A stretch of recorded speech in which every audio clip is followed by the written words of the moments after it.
I thank you, Sue, for that introduction. I am delighted to be here at Advent time to speak about some tools we will need for our journey into the future. Just as one prepares during the Advent season for Christmas, one also needs to make preparations when one is about to take a journey. Here I show Joseph and Mary, who are taking a break on their journey to Egypt.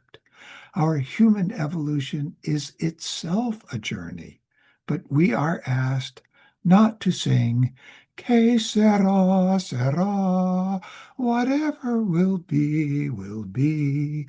The future's not ours to see.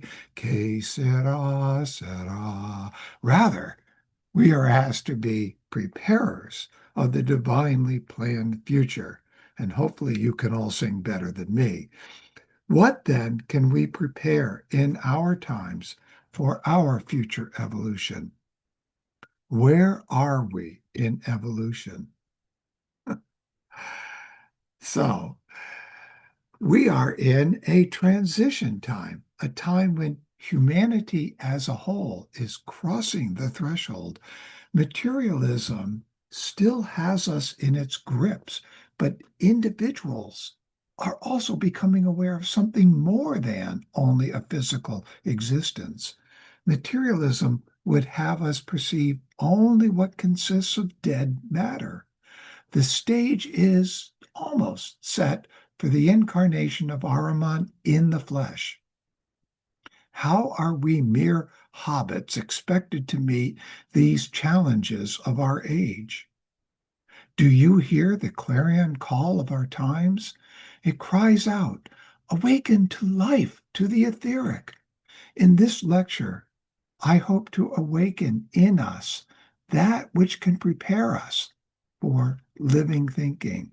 This will require an awareness of our own existence within the etheric realm. Let's begin the journey. The physical body in its totality works as if it were a kind of organ of perception. But we very soon realize that, properly speaking, it is not the physical but the etheric body that is the real organ of perception. The physical body merely provides a kind of scaffolding around the etheric body. We begin gradually to live consciously in the etheric body, to feel it as a sense organ which perceives a world of weaving, moving pictures and sounds. We become aware of being related to our etheric body within our physical body, just as in ordinary life we are related to our ears and eyes. This is what evolution is asking of us today, to live consciously in the etheric body.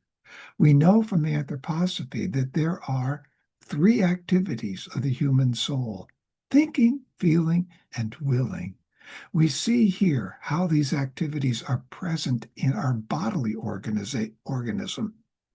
Our intellect arises out of the death pole of our soul's activities, our thinking organization.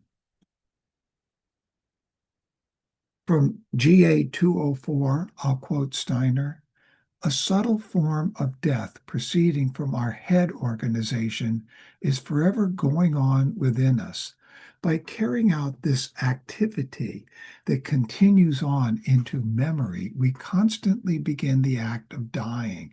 But the forces of growth existing in the other members of the human organism counteract this process of death. They balance the death forces. Thus, we maintain overall life. As human beings, we continuously vanquish death, which streams out from our head to our remaining organism that counteracts this form of death. When we were young, the life forces prevailed. In old age, our death forces dominate. Bodily death comes when the remaining organism can no longer counteract sufficiently the death-bearing forces of the human head. The etherization of our blood is essential for maintaining our balance between thinking's death pole and our metabolic life pole, and for reviving one's brain as it labors in the thinking process. In our modern thinking, we work with concepts that lie side by side like erratic blocks without being able to correctly recognize their interrelationships. Light must enter into this chaos of erratic blocks that constitute our world of concepts and thoughts. Yes, light, etheric light. How does it enter us? We inhale it, as we shall learn here later. But into a continuing element of death, we place our knowledge. We do not immerse ourselves in material elements when we think. No, we destroy the material element. We hand it over to the forces of death. We think our way into death, into the destruction of life. Thinking with ordinary perception is not related to growing, budding life. Rather, it is related to death. When we were born, our thinking became a corpse. In our age, each of us should be wondering, can I transform my dead thinking into a living thinking? But our environment is increasingly being filled with machines and dead objects. Many of us are asking, will AI and robotics exacerbate the death forces in our lives? Yes, they will. But they are also here today for an evolutionary reason, to help free us from a life that would otherwise increasingly require us to do more and more dead thinking. AI will give us more time, but will we use it for developing living thinking or use it for more passive entertainment? So long as our thinking lacks direction from our willing, it is dead thinking. All day long, as your senses are taking in images and sounds and all, your thinking is processing this sensorial data. But this thinking is dead. When something unusual is perceived, only then does your will become involved with your ordinary thinking and its perception. For example, when with your automated thinking, you cannot identify an object in your field of perception, only then do you give it your attention. This is the key word, attention. Plato said, your etheric streams out to the object of your attention through your eyes. It embraces the object, and in that intermingling, you learn what the object is. When we see the phenomenon of the senses with the eyes of an artist, that is, when with our will we form symbols and images of what the percepts show us, then we are coming to living thinking. Thomas Savery of England is credited with the first combustion engine in 1698. It was used to pump water out of coal mines, but it had its origin in the air pump of Robert Boyle 33 years earlier. This air pump had an interesting relationship to death. Boyle shocked his world by demonstrating that an animal would die inside a sealed chamber when his pump sucked all the air out. Note that at this time, people did not know about oxygen and the gases. Air was still thought to be something spiritual without matter. Just as AI today mimics thinking, the combustion engine mimics breathing. In 1812, the combustion engine became the locomotive. It was invented also in jolly old England for coal mines. To move the coal out of the mine, it didn't take long for the locomotive to change the world economy. It played a key role in the rise of Western dominance in worldly affairs. Steiner described the invention of such engines as Ahriman's triumph over Jehovah. Before this invention, Jehovah had reigned over the elements of fire, air, and water, with its pistons creating a space where the air was rarefied. According to Steiner, we drove Yahweh away when we built a combustion engine, and in so doing, we allow Ahriman to establish himself as a demonic being in the physical. Steiner went on to say that with this invention, the rulership of the physical realm was given over to Ahriman. Let me repeat that. The rulership of the physical realm now belongs to Ahriman. Do not expect Christ to intervene on that. Christ is now the spirit of the earth and is found in the etheric, saying to us, follow me. Feel how important it is to become aware of the etheric before Ahriman incarnates. With every smartphone and every computer, there are Ahrimanic elemental beings. Even our air today with Wi-Fi is permeated with Ahrimanic elementals. Today we breathe in such elementals. Let's keep that in mind as we look at the breathing of our living earth. At Easter, the earth is in the process of exhaling. What does this mean? The out-breathed earth soul contains elemental beings who, where it is spring, stream out to the periphery of the atmosphere with the warming air. These elementals float and merge with the out-breathed earth soul. Here they become disindividualized. They lose their individuality and rise in the general earthly soul element. The clairvoyant sees countless elemental beings in spring, just around Easter time, in the final stage of the individual life which was theirs during the winter. This time of year, we inhale the various types of these elementals.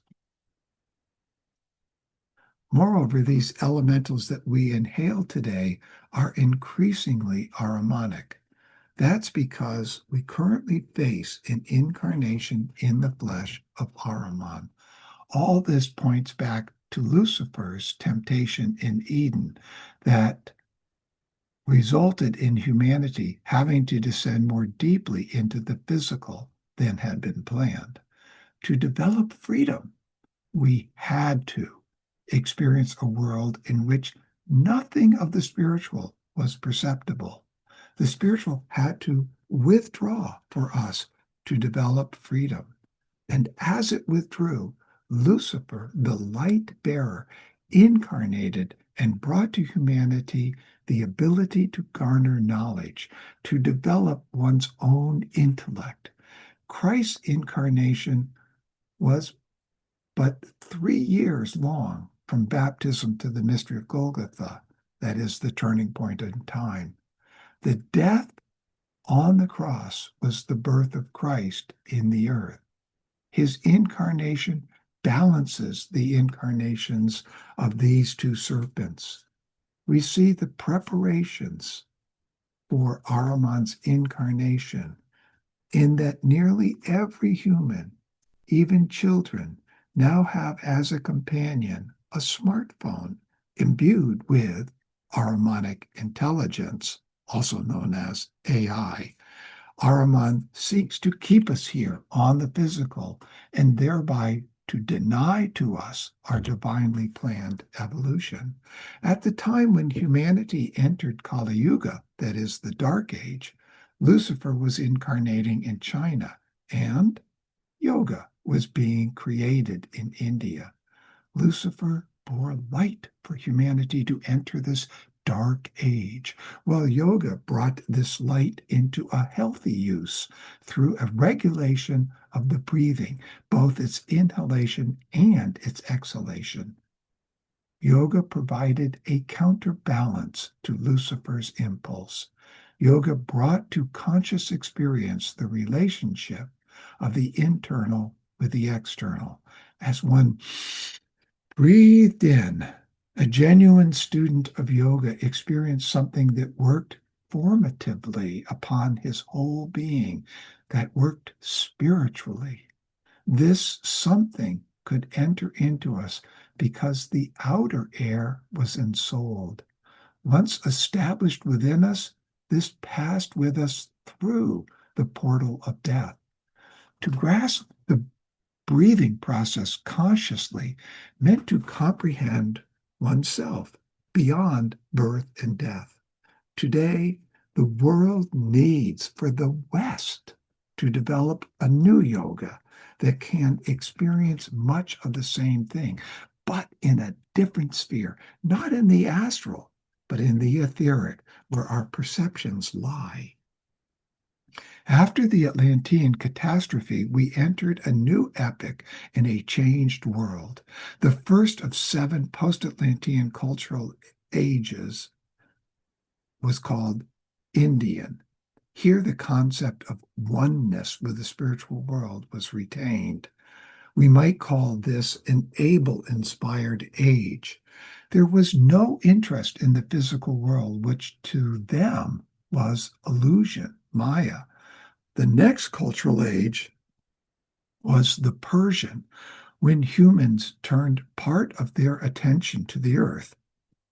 We might say that Cain's voice was heeded during these 2,160 years. Next came the Egyptian cultural age. This would be the age when Lucifer would incarnate in China. It was a time when the spiritual world was noticeably withdrawing.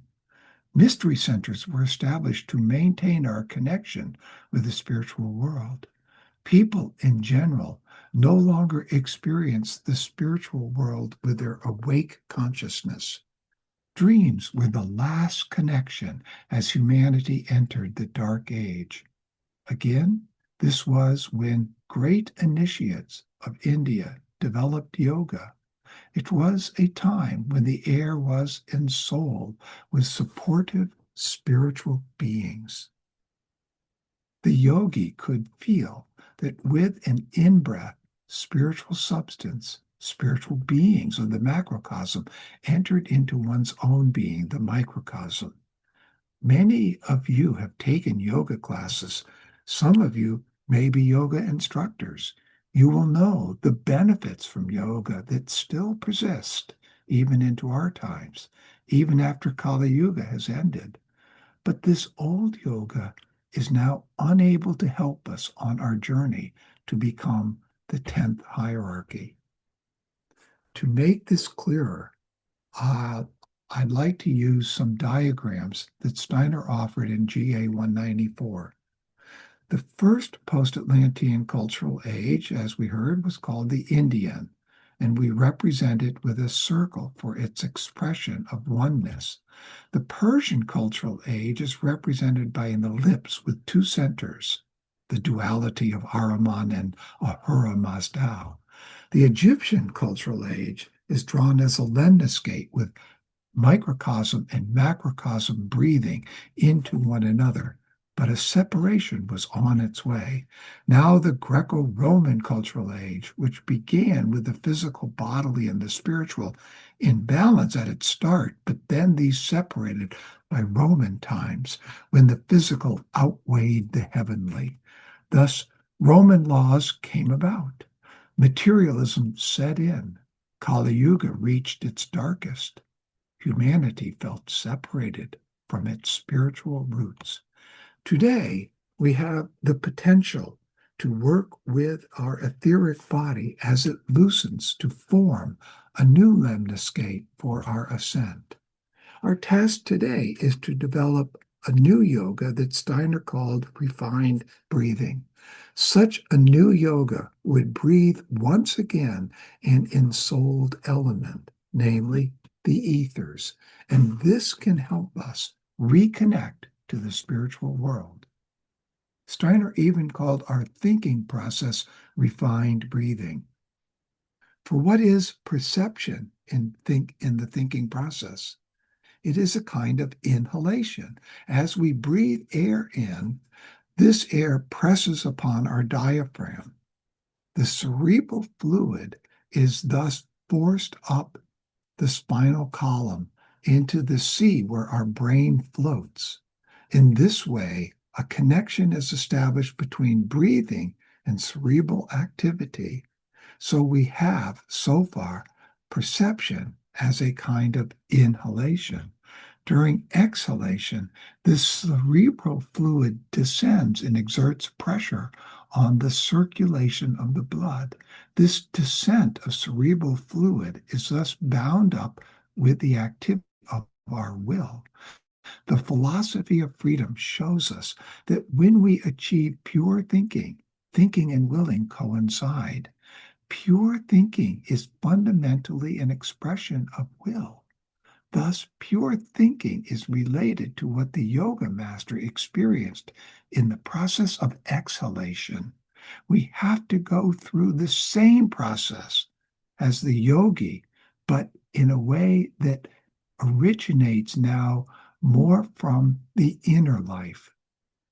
With refined breathing, we keep pure thinking related to exhalation and perception related to inhalation. Breathing involves both rhythm and exchange. In this way, we can say the living earth breathes. Its annual cycle is a mighty breathing carried out in relation to the surrounding cosmos. It is not air that is breathed in and out. Rather, it is those forces which are at work in vegetation that pull the plants out of the earth in spring. By the summer solstice, the earth has fully exhaled. By the end of December, the earth has fully inhaled. If the earth can breathe the ethers, can the human being also do so? As the microcosm, we do breathe the four ethers. Just as the earth has different breathing cycles, for example, daily and yearly, so does the human's three types of breathing each have different cycles. The easiest to show is our air breathing, for we have roughly 4 heartbeats per breath cycle, 18 breaths per minute, 1,080 breaths per hour, or 25,920 breaths per day. It turns out this number, 25,920, is the number of earthly breaths per earthly year.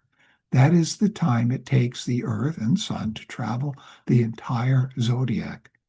Just as we find a microcosm-macrocosm relationship with air breathing, so shall we find the relationship in the future with refined breathing. We already know that there are about 30 frames per second in our visual perception. Perhaps that is the rate of breathing for our eyes. In this age, our etheric body loosens from the physical. Excuse me. Thus, many now seek a spiritual path. Some seek one that returns us to the spiritual glory of the past. But such spiritual paths can lead us to Lucifer and not to Christ, who said, "Follow me." We can find Christ today by developing etheric perceptions and living thinking. In this Michaelic age, hearts begin to have thoughts. We can come to experience the light of our awakened spiritual consciousness and the spiritual forces active through the etheric light of the sun as one and the same light. We come to this experience out of freedom and the strength of our own will. This quote from GA 185 now can apply. The question then arises, if modern technology is simply a source of death, as it must inevitably be, why did it arise? Certainly not in order to provide mankind with the spectacle of machines and industry, but for a totally different reason. It arose precisely because of the seeds of death it bore within it. For if mankind is surrounded by a moribund mechanical civilization, it is only by reacting against it that we can develop the consciousness soul. So long as we lived in communion with nature, that is, before the advent of the machine age, we were open to the suggestion of oneness because we were not then fully conscious. We were unable to be fully self sufficient because we had not yet experienced the forces of death. Ego consciousness and the forces of death are closely related, according to Steiner. This timeline shows future events. In red, we see the start and end dates for the coming post-Atlantean cultural ages. In green, the start of the sixth epoch.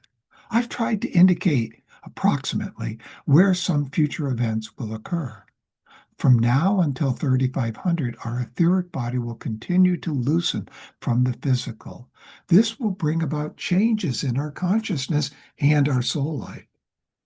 But by the year 5700, we will no longer go through puberty. Our sexual organs will no longer mature. Rudolf Steiner tells us that in those times, we will need to be working with the fallen spirits of darkness to keep our presence on the physical earth ongoing. In fact, this has already begun. After 5700, there will be no more birth and no more death. Our physical bodies will become highly mechanized as our soul hovers above them. During this time of infertility, humans will become able to ascend. At the end of the seventh cultural age, what remains of humanity in the physical will have grown so egotistical that a war of all against all will break out. With the destructive powers then available, this will be a quick war. All those who were unable to ascend will now go with their Ahrimanic double to take a different evolutionary path to the next cosmic condition called Jupiter. Those who ascended and later complete earthly evolution will become the angels for those who will be upon the human stage of Jupiter. As our angels had to incarnate into our human bodies in order to guide us, likely something similar will be needed at that time upon Jupiter. Such preparations are already underway in evolution. Why do we need a new yoga? Mainly because divinely ensouled air no longer exists.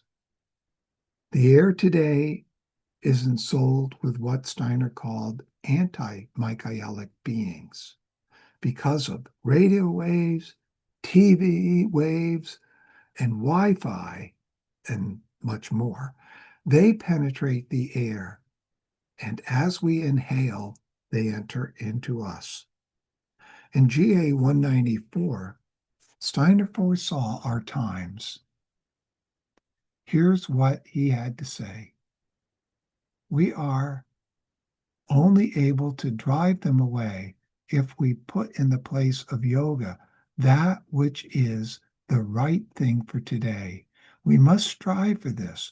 We can only strive for that which is the right thing for today if we become conscious of a much more subtle relation of man to the external world, so that in regard to our ether body, something takes place which must enter our consciousness more and more. You see, my dear friends, this is Steiner. This is connected with the fact that mankind 3 millennia ago lived in a night culture. Yahweh, or Jehovah, revealed himself through his prophets out of the dreams of the night. But we must endeavor to receive in our intimate intercourse with the world not merely sense perceptions, but also the spiritual element. It must become a certainty for us that with every ray of light, with every tone, and every sensation of heat, we enter into a soul intercourse with the world. This soul intercourse must become significant for us. We can help to bring this about. In the future, we must cease to differentiate abstractly between the material and the spiritual, but we must look for the spiritual in the material itself and describe it as such. And we must recognize in the spiritual the transition into the material and its mode of action in the material. This means becoming aware of the etheric. Before the mystery of Golgotha, the counterbalance for Lucifer's influence was found in the divinely ensouled air. Through a willed breathing of that air, the influence of Lucifer on one's thinking was brought into balance. With the mystery of Golgotha, this began to change. Now the air has become merely air and ensouled with anti-Michaelic elementals. And Ahriman has replaced Lucifer as the dominant force one meets in what one accepts as reality. To balance Ahriman in our willing, we need today to develop a new yoga based on where we can once again find ensoulment. We need a breathing, a rhythmic exchange, and that will be of the four ethers. All that we become aware of through our five senses, that Steiner called etheric light. What is breathed in through the senses of seeing and hearing and smelling and tasting and touching, all that comes to our awareness is the light ether, not the sound ether, not the life ether. The warmth ether carries this light ether to our thinking. It carries the chem ether to our feelings. So when you're moved by what we're hearing, the sound ether is going to our feelings. The light ether from what we hear is going to our thinking. And the life ether, L-I-F-E, goes to our willing. So we have three types of breathing. We are familiar with our middle breathing, where we inhale air and exhale a mix of air and water vapor. Below is another breathing, one that is coarser and involves our liver and digestion. Above is a breathing that is a refined breathing, a breathing of ethers through the sense organs. Thus, our nerve sense process is a kind of inhalation that is active in the warmth and light ethers. Internally, this combines with air in our blood circulation such that thinking in the physical is enabled. When we hear the word breathing, we associate that with our lungs. But in the head, we also breathe. There, breathing is metamorphosed, and all functions of thinking, even the process of perceptions, are nothing but breathing developed further in an upward direction. The head is an advanced respiratory organ, having moved beyond the lung stage, and as such, it represses air breathing, and instead of taking in air, it inhales etheric forces through the senses. Sense perception is a refined, etheric respiratory process. Thus, both head and lung breathe. There is something else in the human being that is also breathing, something that remains at a still lower stage in this process of metamorphosis. That is the liver. The liver, lung, and head develop from the same archetype to different levels of development. The liver is a head formation not fully developed. It also breathes what digestion and circulation provide. Our astral body directs the rhythms within, such as our heart and circulation. Our astral body also directs our inhalation, while our etheric body directs our exhalation. This is also true of our inhalation of the four ethers. At this point, the question should arise, what exhalation of what in refined breathing? What is our inner life? What from our inner life do we exhale to the outer during refined breathing? We take the light into ourselves. In ordinary life, we are not directly aware of how light, when it comes in through our eyes, becomes united with our breathing, although warmth lies in between. How the breathing of the air unites with light so that mental pictures arise about what is perceived. When we form thoughts, we live in the light. In lung breathing, we live in the air. Out of the light, we retain thoughts. Thoughts can only live in us when illuminated by the light. That is, when our breathing is illuminated by the light. Thinking includes a quiet, gentle breathing out. Again, of what? I am showing here the sequence of cosmic conditions that have led to our current one called Earth. Light and air have belonged together since old sun. Light defines space and is an active organizing force in the whole airy organism. Here we come into the realm of soul. This is not only external light, but also inner light, which permeates the whole human being. It lives in us. Light lives within us, together with air. Equally, the chemical forces, cosmic chemism, are within the human being, together with the water, with the fluid element. With air breathing, we exhale spent air mixed with water vapor.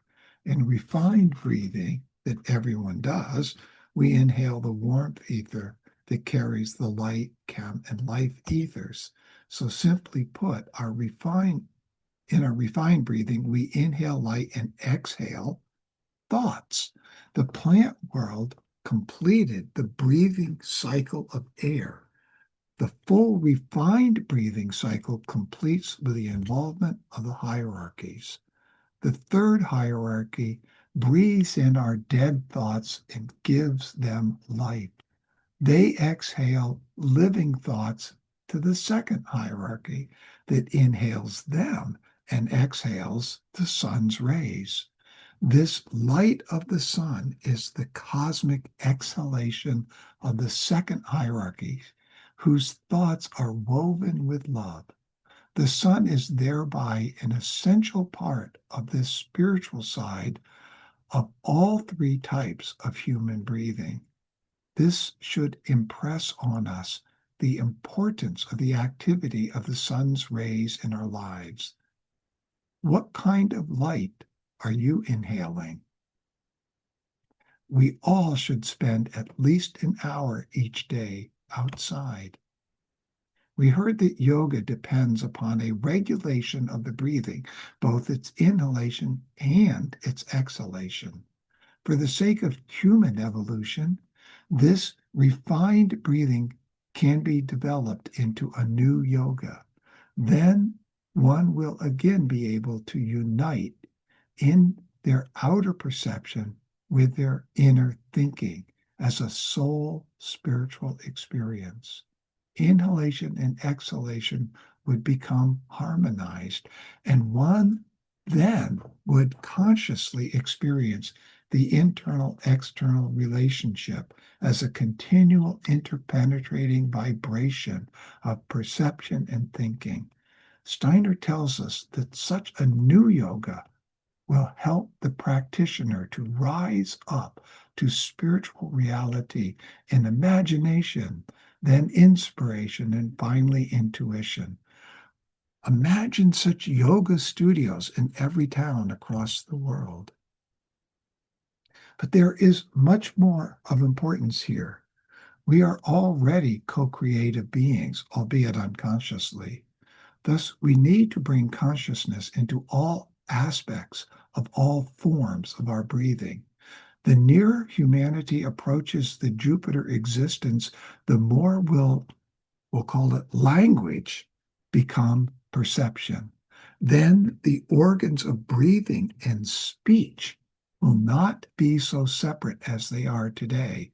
The process of seeing and the experiencing of warmth will also unite in the future.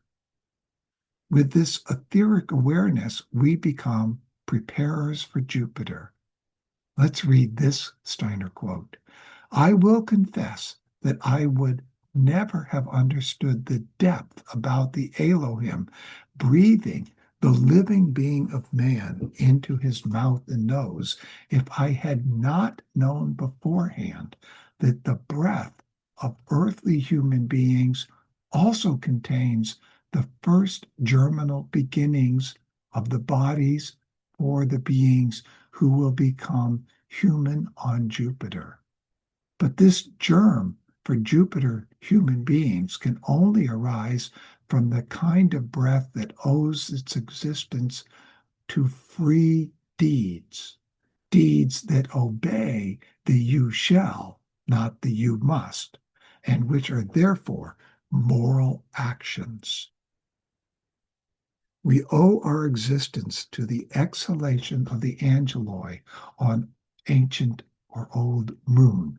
It is one of the moving experiences of spiritual life to know that the beings on the human stage of Jupiter will evolve out of what we exhale in our present ages. Now we begin to understand what is meant when it says that the Elohim formed earthly man by breathing into him. From now to the end of Earth evolution, what we exhale is morally permeated to become the substance used to put together the bodies of the future Jupiter humans. The immorality of our exhalations will become part of the eighth sphere that will go a different path to Jupiter for redemption. Thus we see that through our earthly morality, we take a creative part in the whole cosmic order. It is indeed a creative power, and we can see that hereby spiritual science gives us a strong impulse for moral action. This gives morality a very real value and makes its existence worthwhile. The essential point is that through a special kind of moral and spiritual culture, the ordinary interweaving of the physical body, etheric body, astral body, and ego must be changed. Those directions which are given for the training of the moral feelings, as also those for concentration and thinking, that is, for meditation, all this makes finally for the one goal of loosening the spiritual texture which binds together the physical and etheric bodies, so that the etheric body does not remain so firmly fitted into the physical body. All these exercises strive to lift out, to loosen the etheric body, thereby another union between the astral body and the etheric body is brought about. A clairvoyant can see in one's exhalation the morality present within that person. What we exhale is the result of our inner work. What is exhaled is full of vapor, a watery element placed there by one's etheric body. By the end of this cultural age, all will be able to see another's morality in their breath. Okay, our morality permeates our water vapor exhalation. Is there more to what we inhale than just air? Yes, we've just heard that we inhale sunlight in our refined breathing. We've heard that this sunlight originated from the thinking of the second hierarchy. Their thinking is what Steiner calls pure thinking, which is when the thinking is entirely willed. In other words, the sunlight is the will of the second hierarchy. In Phaedo, Plato wrote about the difference between perception and seeing.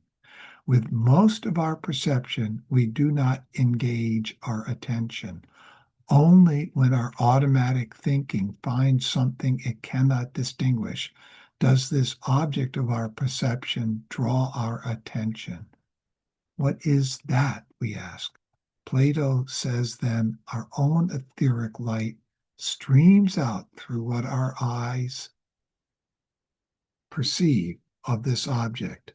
Then its etheric and our etheric intermingle, and then we come to see what it is along with its concept. In lesson 7 of the first class, we learn much more about what is perceived and how this is the will of spiritual beings. Right after describing refined breathing in Lecture 7 of Pastoral Medicine, in Lecture 8, Steiner then tells us how this helps us become aware of our etheric body. With the eventual discharge of our physical body coming in about 3,000 years, we will need to begin now to develop the ability to use our etheric body for driving our existence. How might this awareness be described? Here are Rudolf Steiner's words, quote, "Let us consider what the situation is when the astral body and ego approach the etheric body. In clairvoyance, one can bring this condition about fairly easily by strengthening thinking, by strengthening it by very thorough energetic meditation. Then it is easy to come to this condition in meditation. It is the beginning of initiation. One slips down into the etheric body, but it is not yet able to take hold of the physical body. One remains in the etheric body. In this condition, it is possible to think very, very well. One sees nothing, hears nothing, but one can think very well. Thinking is not in the least extinguished, but seeing, hearing, and the other sense activities are suppressed. At first, thinking remains the same, except that one can think more than previously. One can think such thoughts as about the macrocosm. Thinking becomes wider. One knows clearly, now I am in the etheric world. Thus, when one is in the etheric body, one is also in the world ether. From this important lecture comes this diagram and these words. When man stands in front of us today in his waking state, and we observe him with the clairvoyant eye, certain rays of light are seen streaming continually from the heart toward the head. If we wish to sketch this schematically, we must draw the region of the heart here and show the continuous streamings from there to the brain, flowing in the head around the organ in anatomy known as the pineal gland. These rays of light stream from the heart to the head and flow around this pineal gland. These streamings arise because the human blood, as a physical substance, is continually dissolving itself into an etheric substance. In the region of the heart, there is a continual transformation of the blood into this delicate etheric substance that streams upward toward the head and flows glimmeringly around the pineal gland, end quote. We can, by studying this lecture multiple times, begin to see its connection to our refined breathing. Let's review what has been spoken here. We learn that humanity has necessarily descended deeply into the physical. Now, before we can rise back up into spiritual existence, our etheric body needs to loosen. In time, when we ascend, we will discard the physical body. That should happen at the end of the sixth cultural age. We learned that inhaling and exhaling air in the physical correlates to inhaling the four ethers and exhaling our thoughts. The old yoga sought to regulate the breathing of the air so that a healthy consciousness could arise. It developed as mankind was entering deeply into the physical as Kali Yuga began. So, now that the air itself is no longer ensouled, we must develop a new yoga that aligns with this loosening of our etheric body. This must be developed now as we consciously re-enter the etheric realm. We also learned that our exhalations reveal our moral character, and that in the next age, our continence will reveal our moral character. Our moral exhalations become the substance for what will be the bodies of those upon the human stage of Jupiter. We learned that all our senses breathe light. What comes to our thinking from our ears or hands is etheric light. This light is necessary for us to think. It becomes the light in our thinking. We learned that the warmth ether carries the other three ethers to one of three soul activities. The light is carried to our thinking, the chem ether to our feeling, the life ether to our willing. Within our body, when we manifest our thinking within the physical, the light and air combine for the thinking activity to happen.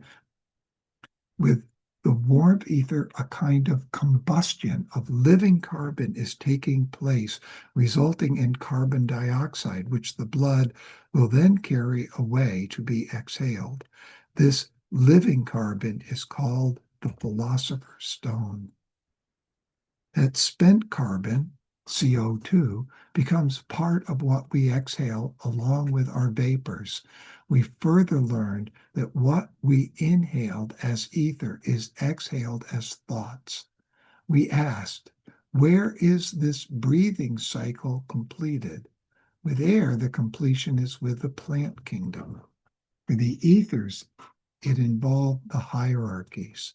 The third hierarchy, angels, archangels, and archai, inhale our thoughts.